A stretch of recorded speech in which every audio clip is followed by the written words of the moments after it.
Congress shall make no law respecting an establishment of religion, nor prohibiting the free exercise thereof, or abridging the freedom of speech, or of the press, or of the right of the people peaceably to assemble and to petition the government for a redress of grievances. Now, this audience knows what I just read, or the vast majority of you do. For those of you who may have graduate degrees, you may not know that is the First Amendment to the United States Constitution. Why am I talking about the First Amendment? Why am I talking about the Constitution? Because this is your Leo Nation. I am the chief, and this is where we believe in and support the rule of law. And all of our laws, whether they're local, county, state, or federal, at least in theory, they should stem from, or at least be in line with, the Constitution, the entire Constitution, the original Constitution that was adopted, the first 10 amendments which make up the Bill of Rights, and the rest of the amendments that complete the Constitution as we know it today. Whether it's the First Amendment, the Second Amendment, the Fifth, the 10th, the 13th, 14th, 15th Amendment, all of these affect and should influence and should actually decide what laws we're going to have, again, as they relate to the Constitution. So if you are in law enforcement, you're not in law enforcement, doesn't matter. If you believe in and support the rule of law, all of us should know, embrace, and support the Constitution. Now, you would think that if individuals do that, we believe in, we embrace, we support the Constitution, you would think that the leaders, so-called leaders in our country, whether it's local government or state or federal government, would do the same thing. But don't fool yourselves, ladies and gentlemen. Do not fool yourselves into believing that people who may be elected, and certainly not those who are appointed or bureaucrats, have any more deference to the Constitution than you and I do. As a matter of fact, I believe that the majority of them, unfortunately, or let's put it this way, a large percentage of those who make up our government employees are either completely ignorant about the Constitution or have disdain for it. And I want to get into that with a current example. I know most of you are aware of Mark Zuckerberg's admission that the Biden administration pressured him into censoring certain speech on Facebook. Now, for those of us who read history, read current events, and try to look at things objectively, this is no surprise. I mean, this is like saying, Christmas comes in December. This is no surprise whatsoever to most of us. Now, on one hand, it should be a wake-up call, though. It should be a wake-up call in the sense that now we have it documented that the federal government was and still is in the business, as far as I'm concerned, but was in the business specifically as it relates to the story with Facebook and Zuckerberg, or Meta and Zuckerberg, that they were in the business of manipulating what information you and I and the rest of the American people were able to obtain and digest for themselves. They were in the business of censorship. Now, were they passing laws to do this? No. Now I'm going to go back to the First Amendment here for that reason. The very first word in the First Amendment, Amendment 1, the very first one is Congress shall make no law. Now, why is that so significant? It's so significant because, again, I'm not a lawyer. I don't pretend to be a lawyer. I don't pretend to be a constitutional scholar. I know the Constitution pretty well, not perfectly, but there are words that pop out. And if you know the three branches of government, it should be easy to put this puzzle together. It's Congress shall make no law. In other words, the only The only body, the only branch of government that would have any business whatsoever in free speech as far as laws would be Congress, not the executive branch, not the president. It would only be Congress to begin with. And then it says, even Congress shall make no law. Why is that so important? Because Zuckerberg's letter, his open letter, his admission, is that the Biden administration, the executive branch, pressured him. So we have two problems going on here. First of all, Congress wasn't even screwing up this time, which they do, pretty much on any day that ends in Y, but it's a different story, different podcast. But it wasn't even Congress here. It was a branch of government that has no business whatsoever at all when it comes to free speech. In other words, the founding fathers, through implication, you read this, they didn't have to say the president shall not do X, Y, Z, blah, blah, blah, whatever, the executive branch, because they laid out in the Constitution that only Congress can make laws. Only Congress. So I just want to lay that down there for you to really exemplify how out of bounds all this is, what an attack on free speech and our liberties we are dealing with right now as we speak. So why am I doing this show today? It's certainly because, again, it's no surprise to most of us that this is going on. But what is really disturbing, it's one thing when you have the government engaged in this type of malfeasance. It's another thing, ladies and gentlemen, boys and girls, when the population itself, when Americans, when people who live in, I'll still say it, the freest country in the world, I hope it still is, it may not be as we speak today, but as they roll over and almost gladly give their rights away,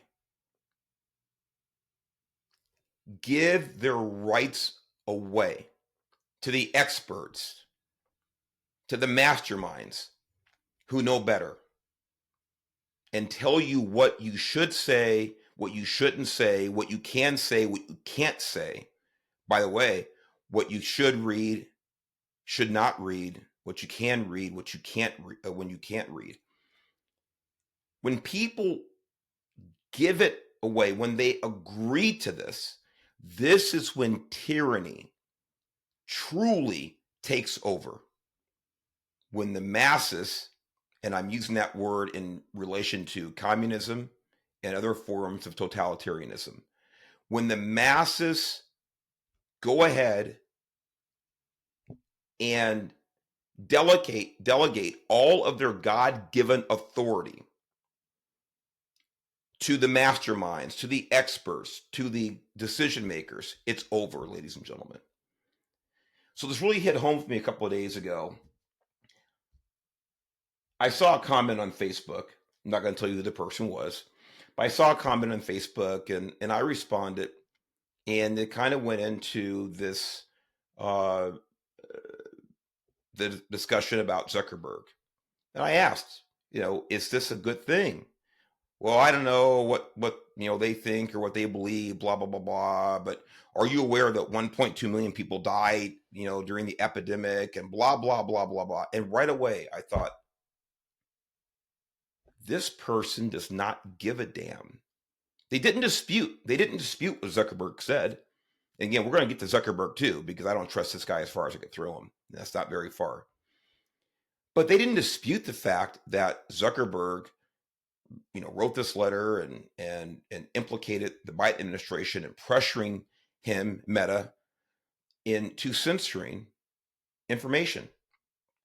They didn't dispute it. Matter of fact, they justified it because, well, this is what the government had to do because of the extraordinary circumstances that we were under with this pandemic. And I thought, God help us. God help us. And so that's why I decided today, because I'm thinking how many other Americans out there are of that mindset that, well, when certain circumstances or, people are mean or nasty, or it's racist, or it's sexist, or it's whatever it is, and yeah, it should be censored. I'm thinking, you don't understand where this will lead us. You don't appreciate how extraordinarily rare the freedoms we have are in the history of this world, the history of civilization. So, with that said, I just want to read you a little bit here. This is from Cornell Law School. They actually posted some other entities thing on their website, but about the First Amendment, an overview. I just highlighted a couple of things. The First Amendment of the United States Constitution protects the right to freedom of religion and freedom of expression from government interference. And it's important because I articulated earlier about Congress versus the executive branch. The executive branch has no ability to make laws whatsoever. And this went beyond, in other words, their interpretation from government interference, period, from any branch of government. That's what the First Amendment guarantees and talks about, abridging the freedom of speech and so forth and so on. It's very, very important. These are the legal experts, so to speak, and in this case, with whom I agree. There was this opinion piece. The author's name is Paul Palumbo. This was in Newsweek. I found this, and he gets an opinion piece, column, or whatever it is. I wonder how long he'll still be working at or having his columns posted at Newsweek, because Newsweek, in my experience, is no friend of conservative thought. But we shall see what happens. So this is Mark Zuckerberg just blew the whistle on Biden's contempt for free speech. This was last week from this columnist. Apparently, Joe Biden can't take a joke. Oh, and he also has contempt for the principle of free expression online. Both these revelations were just confirmed by Meta CEO Mark Zuckerberg, who on Monday, it's last week, evening, blew the whistle on the Biden administration's attempts to pressure his company to censor content related to the COVID-19 pandemic, including quote-unquote humor and satire. Zuckerberg confirmed in a letter to the House Judiciary Committee that he did make changes to their enforcement, that's in quotes, read censorship, in light of this pressure, and that the White House expressed, quote-unquote, a lot of frustration with the company when their takedown demands weren't always met. Quote, I believe the government pressure was wrong, unquote, Zuckerberg wrote, and I regret that they were not more outspoken about it. I'm sorry, that we were not more outspoken about it. Now, again, I'm going to get into Zuckerberg at the end of this show a little bit and let you know just how disingenuous this guy is. But for what it's worth, this is what he wrote. He regrets that we were not more outspoken about it. I also think we made some choices that, with the benefit of hindsight and new information, we wouldn't make today, unquote. We're ready to push back. And if something like this happens again, the CEO concluded, and it very well might, because the Biden administration evidently does not regret taking this approach. When confronted with a deadly pandemic, this is their response, when the White House's response. When confronted with a deadly pandemic, this administration encouraged responsible actions to protect public health and safety, the White House said in response to this story. Our position has been clear and consistent. We believe tech companies and other private actors should take into account the effects their actions have on the American people while making independent choices about the information they present. Did you hear that, ladies and gentlemen? We believe tech companies and other private actors should take into account the effects their actions have on the American people while making independent choices about the information they present. In other words, and by the way, this is exactly what this columnist said. I was going to tell you my translation of this, but here's what he said. Translation: we think the government knows best and should get to dictate to companies what idea Americans can express on their platforms. That's exactly right. I hadn't even highlighted that when I read this article earlier, but I happened to look down and said, wait a minute, it's exactly what I was going to say. That you, and when I say you, the person listening to this right now, all of you, but you're individuals, so each of you I'm talking to, the government is telling that you and I are too stupid to make our own decisions about our health, our health care decisions, and those for our loved ones, our families, our associations with our neighbors, our community. We're too stupid to read, to listen to, digest the information provided in its totality, and then come to our own conclusion as best we can. Is exactly what they're saying. Ultimately, Zuckerberg's relations just confirm what we already know from the Twitter files and other extensive reporting, that the Biden administration has used the might of the federal government, which has extensive regulatory and financial power over big tech companies, to pressure social media platforms to take down the otherwise First Amendment protected speech of American citizens. And that's what this comes down to. The First Amendment protected speech of American citizens. Ladies and gentlemen, how many of you out there believe in Bigfoot? I actually believe there's something to it, by the way, but my wife thinks I'm crazy. Isn't that interesting? How many of you believe in space aliens? How many of you believe that Area 51 has bodies there right now from the 1950s, that of Martians, that of aliens? I don't on that one. And we can go on and on and on. How many of you believe that Lee Harvey Oswald did not act alone in 1963 with the assassination of JFK? I believe he acted alone. But there are books and movies and volumes of information suggesting that it was a conspiracy with the mafia, the Cubans, the Russians, and on and on and on. It's everywhere. I believe it's baloney, but it's out there. And do you know what makes my position stronger from my point of view when I discuss those topics? I've read those theories about conspiracies or whatever other topics you want to talk about. I mean, not just JFK. I've read a lot of it. And by the way, I'm open to listening to it, having discussions. So I either get persuaded or I become more complete in my position about why I don't agree. It's the exchange of ideas that let people grow and make better decisions. It is not the sequestering of ideas, thoughts, print, audio, video. It is not the suppression. It is the expansion. It is the free exchange of ideas that let people, allow people, encourage people to make better decisions for themselves, for their families, for their communities. Going near the end of this one, the Biden administration assumed that they were infallible experts and knew the truth, quote unquote, about COVID-19 so much that they sought to shut down anyone who contradicted them online. And that's exactly right. But government experts, like all human beings, are not, in fact, perfect, all-knowing or all-knowing. I'm going to stop right there.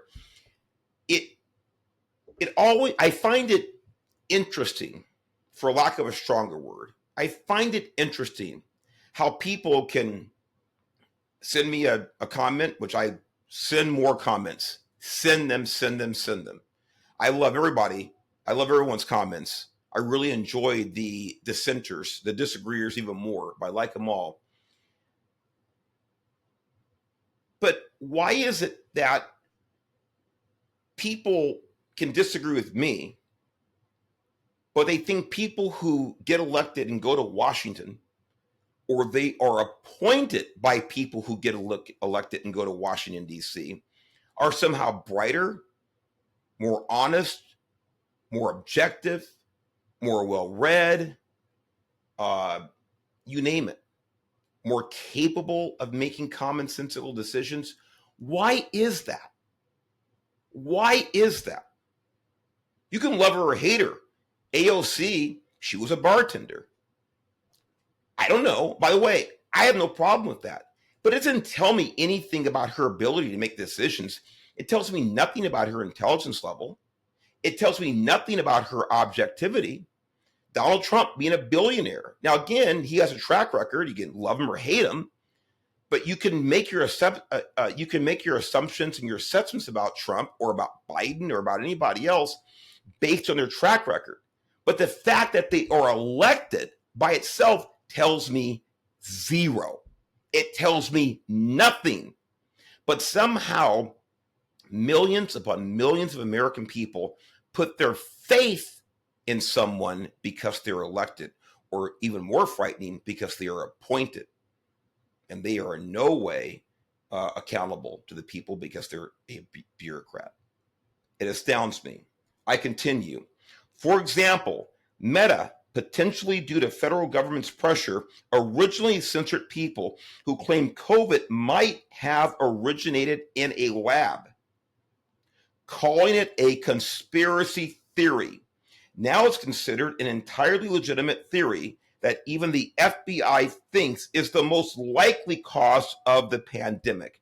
And we can go on with example after example after example, not just about the pandemic, but other topics, the laptop being one of the most prominent ones. Oh, it's Russian disinformation. It was censored. And now we know just that's completely bogus. That's what it appeared to be. Hunter's laptop. But it was censored, ladies and gentlemen, by people who thought they knew better than you and I. And of course, that one was specifically censored for political reasons. But again, these are the people in control. These are the people pushing the buttons and making the call to Meta. If the Biden administration had gotten its way and fully squelched this misinformation, quote unquote misinformation, we might never have evolved in our understanding of such a fundamental issue. This is just more proof that it's the free marketplace of ideas that lead to truth over time, not the imposition of one understanding from the halls of Washington, D.C. It's exactly what I said earlier. It is the free exchange of ideas, the free exchange of ideas and concepts and theories that lead to enlightenment, that lead to an expansion of understanding and moving closer to the truth. Not, as the word that he used, not the squelching of competing ideas, ladies and gentlemen. It is the expansion in the free marketplace thereof.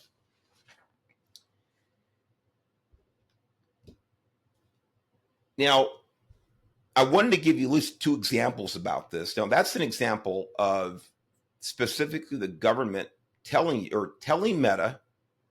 Now, again, I'm going to talk about Zuckerberg right at the end here.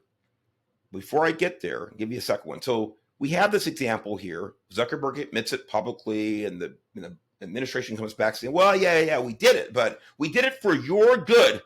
We're looking out for you because you're too stupid. You're too stupid. You're too ignorant. You're too uneducated to make decisions for yourself. So we're going to tell you what you have to do. And we're going to make sure you cannot read any competing theories or ideas or opinions, because that's not good for you. That's an example there. So if that's the case,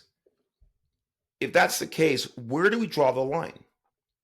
Where do we draw the line about censoring information or censoring individuals, maybe censoring the press, because someone might get hurt with your speech?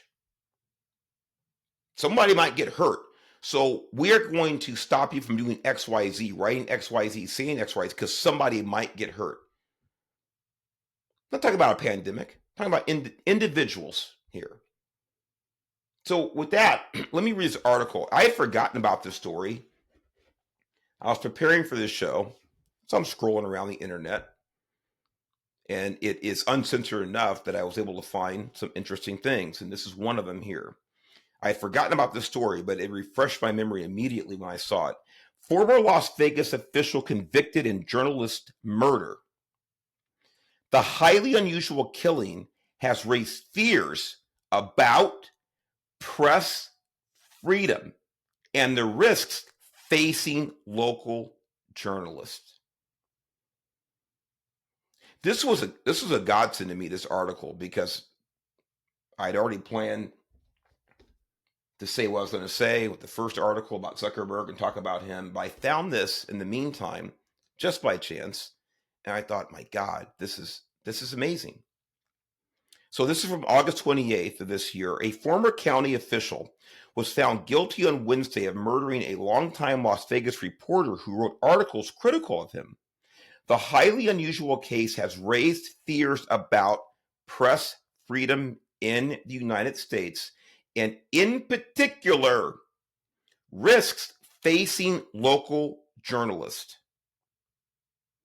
The reporter, Jeff German, was stabbed to death outside his home in September of 2022. Police investigators and now a Clark County jury concluded that his attacker was Robert Tellez, who ran a county office that handles the estates of those who died without apparent heirs. A few months before his death, Mr. German wrote an article, again, this is the reporter, for the Las Vegas Review-Journal describing employees, that's plural, employees' complaints that Mr. Tellez had created a toxic work environment, demonstrated favoritism, and had an improper relationship with a staff member. Okay, I mean, as these things go, nothing extraordinary here. Toxic work environment, he's having an affair, whatever relationship, inappropriate with somebody in chain of command, and favoritism. Okay. Mr. Tellez denied the allegations. He lost his reelection bid a month after the article came out, and Mr. German kept reporting. Prosecutors suggested that was why, on a hot September day, he went to Mr. German's suburban home and hid in bushes at the side of the house, waited for Mr. German, and then stabbed him to death. Jurors were persuaded, convicting Mr. Tellez of murder in the first degree. He was sentenced to life in prison with the possibility of parole after 20 years. Now, by the way, there's a lot in this article. It goes into detail about the murder, about the evidence, and it's overwhelming. This guy kills reporter. There's no doubt about it in my mind, and there wasn't in any of the 12 jurors. Pamela Weckerly, the Clark County Chief Deputy District Attorney, said the backstory to the case was less important than the crime itself. You think so? I mean, good for her. She's exactly right. The backstory. What are the allegations were made by the reporter, Mr. German? What Mr. Tellez was doing at work. All that is insignificant compared to the crime itself. But this is my point, ladies and gentlemen. I'm going to pull us out of here in a minute in this article about free speech, about press freedom. Now, again, if words can kill, as it relates to the pandemic, I guess words can kill here too. Can they not? Can you trigger somebody to go out and commit a crime? Shouldn't we just go ahead and eliminate statements via the press or anybody else that could possibly trigger somebody to go out and commit an illegal act? This is the thread we're dealing with. This is the temperature we're at when it comes to censorship. Once you go down that road, unless you put the brakes on, there's no stopping it. There's no stopping the speed and momentum. Continue. In the end, this case isn't about politics, Ms. Weckerly said during her opening statement. It's not about alleged inappropriate relationships. It's not about who's a good boss or who's a good supervisor or favoritism at work. It's just about murder. And I could not agree with the prosecutor more. It's about murder, ladies and gentlemen. It's about a crime. I'm going to skip on down here. Mr. Tellez, and this is a guy who's convicted of the first-degree murder. Mr. Tellez took the stand in his own defense in a weak trial. So, quote from him: "This thing had been kind of a nightmare," he said. "I want to say unequivocally, I'm innocent. I didn't kill Mr. German, and I've got a lot to share with you all. Blah, blah, blah, blah, blah. Yeah, right. He didn't do it." That's what he says. I get all that. Like Weckerly said, the prosecutor,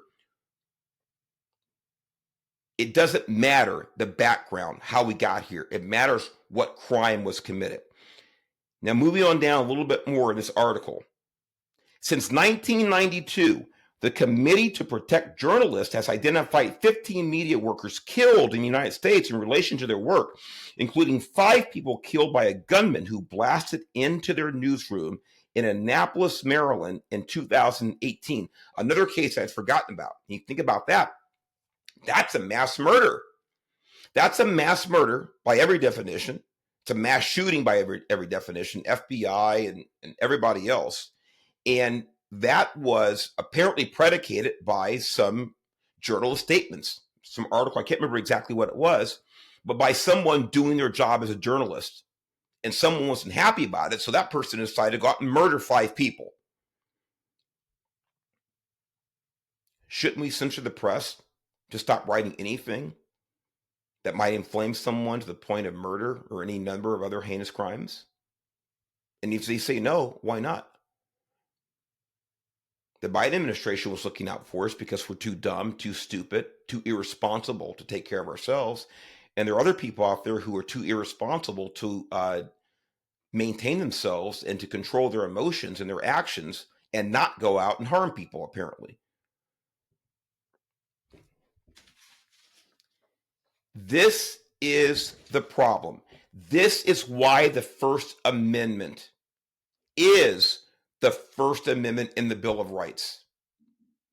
It's because the founding fathers knew exactly what tyranny looks like. They knew what lack of freedom of speech, freedom of expression, freedom to exchange ideas openly. They know what it looks like, and they know what it does. It creates, fosters, and emboldens tyranny, ladies and gentlemen. Because those experts, those masterminds are the ones who will decide what you can say, where you can go, with whom you can associate. Because they are going to label it as protecting you and protecting society from you and from themselves. This is what it looks like. This is what it looks like. And I want to ask you, if, again, why not? Why wouldn't we censor the free press when it comes to writing stories that are unfavorable to a particular person? If that person might react in a way that harms innocent people. First of all, I'll tell you number one why, from a practical point of view, because it's incumbent upon the person being identified not to go out and kill somebody, not to go out and harm somebody, not to go out and break the law. And they feel they were slandered or liable. There are civil laws. There are civil procedures to go out and remedy that. That's why we have slander or libel laws, just so the press cannot cross the line of saying things that are unfounded or certainly unlikely. That's why we have those laws out there. There are remedies to deal with that. The remedy is not to commit murder. But the remedy, apparently, that some in government see is to shut everybody up. That's the remedy that they see. And that is the remedy of tyrants. I'm going to finish with this. Remember, I told you I get the Zuckerberg for you because I said I don't trust him as far as I can throw him. I'm going to give you one example as to why. Now, this is a piece from, and again, I took out 90% of it, just so you know. This is a piece from Jonathan Turley. I think he's one of the greatest legal minds alive today.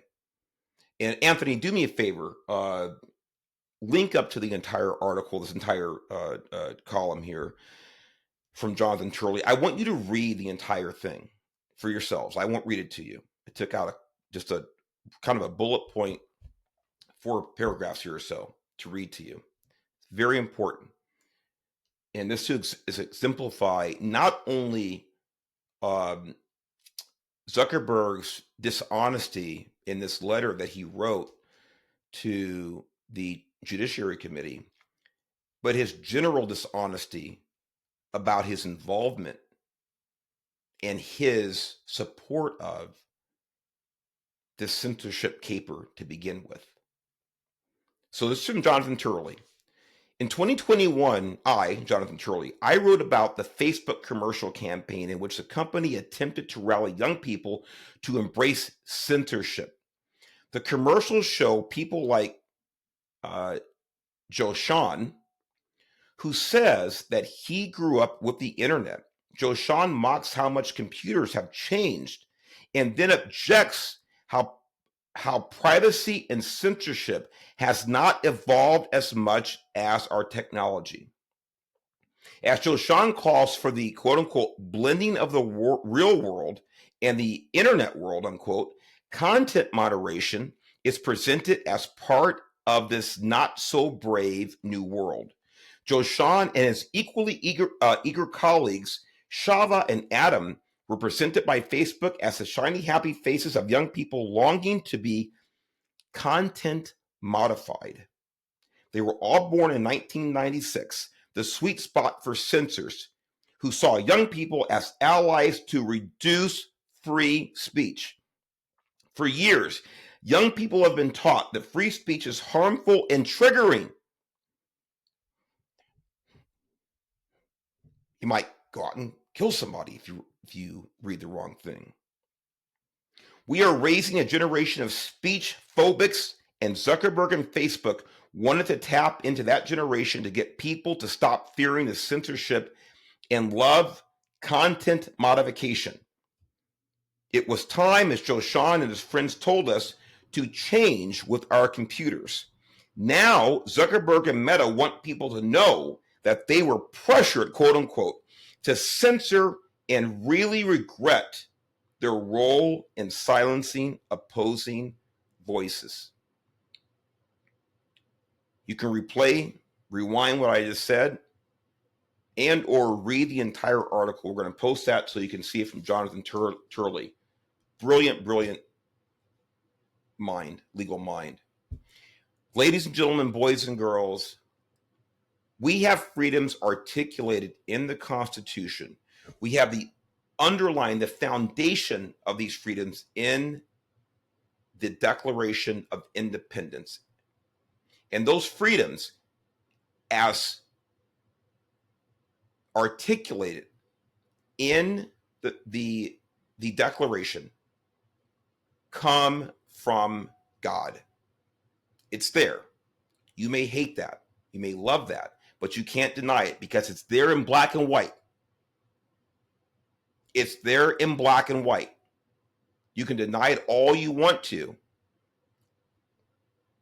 but you will be providing misinformation to somebody if you tell us that our rights don't come from God.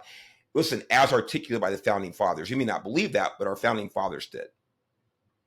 And those rights, inalienable, they cannot be taken away because they are God-given. They are codified in the Constitution, the original draft, the Bill of Rights, and all of the amendments that follow. They are codified there. Why are they there? Because the founding fathers and subsequent other great minds and leaders in this country knew that rights are rare in this world, historically speaking, and they have to be codified. And contrary to popular belief by so many in government and so many in the media and so many in our great higher education institutions, the Constitution is not living and breathing. It is a contract, and that contract can only be modified when certain parties get together, the states and Congress, to agree to modify it, aka amend it. It cannot be manipulated. It cannot be changed on a whim. or disregard it out of prejudice or for political reasons. It is a contract.